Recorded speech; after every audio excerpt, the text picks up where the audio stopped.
Hello everyone, welcome back to my channel. ఇవాళటి recipe వచ్చేసి మసాలా కందిపప్పు కిచిడి.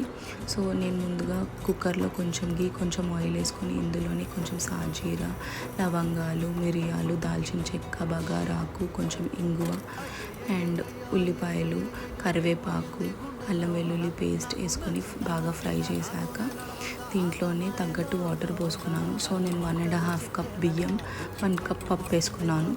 సో నేను దీనికి 5 కప్స్ వాటర్ పోసుకున్నాను, ఎందుకంటే నాకు కొంచెం లూజ్గా కావాలి కాబట్టి మీరు తగ్గట్టు వాటర్ పోసుకోవచ్చు. వాటర్ బాగా మరిగాక కొంచెం సాల్ట్ అండ్ కొంచెం కొత్తిమీర అండ్ పుదీనా వేసుకోవచ్చు. నా దగ్గర పుదీనా లేదు కాబట్టి నేను ఓన్లీ కొత్తిమీర వేసుకున్నాను.